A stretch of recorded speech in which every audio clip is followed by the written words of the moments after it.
Why should Reese's have all the fun? We're making a chocolate peanut butter pie, and it's diabetic friendly too.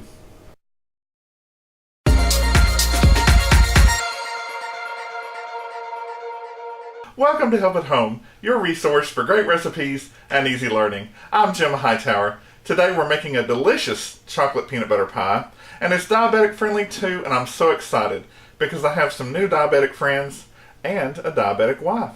So here we go. Grab your pen and paper. Here come the ingredients. You'll need a chocolate cookie crumb crust, or if you're into the homemade bit, I'll show you how to make one. You'll need 1 package of Jell-o chocolate pudding, and you'll need 4 tablespoons or 1/4 cup of your favorite peanut butter. And it's just that simple. For my diabetic friends, you know peanut butter's good for you, and you can also get sugar-free Jell-o. And the milk's good for you too, so there you go. You'll need your package of Oreos, or your cheapos. I want to thank the wonderful people at Gourmet Sleuth online for breaking the myth about how many cookies it takes. A dozen cookies makes 1 cup of crumbs, so you'll need 1½ dozen. That's 18. By the way, diabetic friends, they certainly do make sugar-free chocolate cookies. And put them into your food processor. That's the easiest way. Grind them up. Then just pour it into your measuring cup to double check. You'll need 1/4 cup of melted butter and just a tiny bit more to prepare your pan with. And remember, you prepare the pan so that what you put into it will come out of it. So take your cookie crumbs, pour in your melted butter,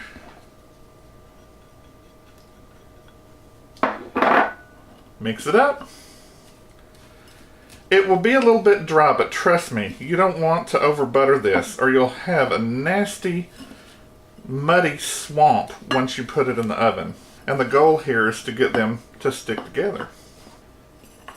Pour it in your pan, spread it around. Then here's your trick.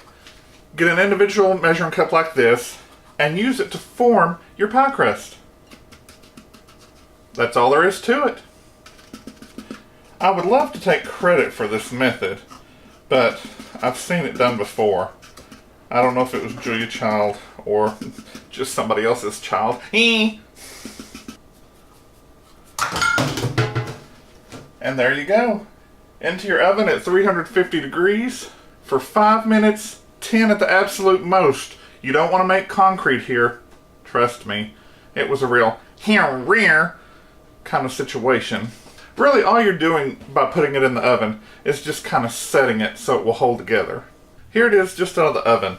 A little bit over 5 minutes. But there's nothing to see. You just want to make sure that it is set. And also notice, no big buttery swamp. If you've got a muddy buttery... that was a rattle.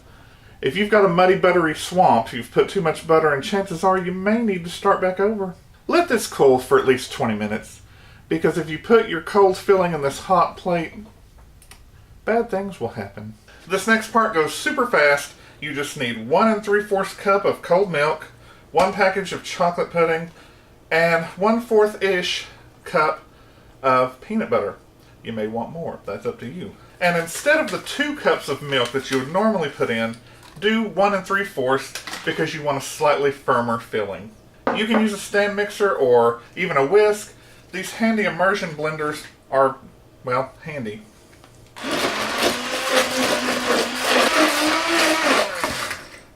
Add your peanut butter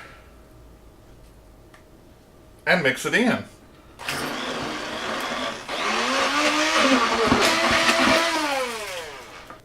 The last part, you just put your filling into your pie crust. It's that simple. Smooth it out. Oh, that's so pretty. There it is. I would chill this till it's nice and cold, at least an hour. Longer is better, because who doesn't love a nice cold dessert?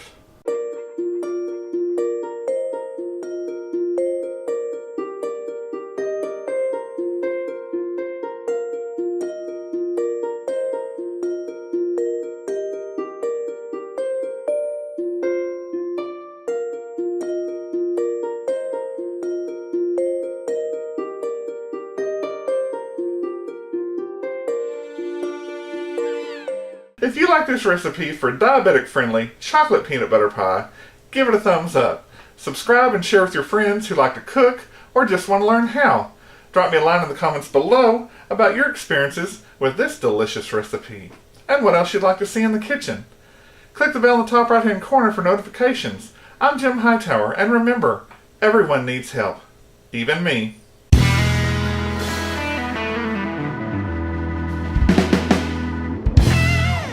Why should Reese's have all the fun? We're making a chocolate... Welcome to Hub at Home.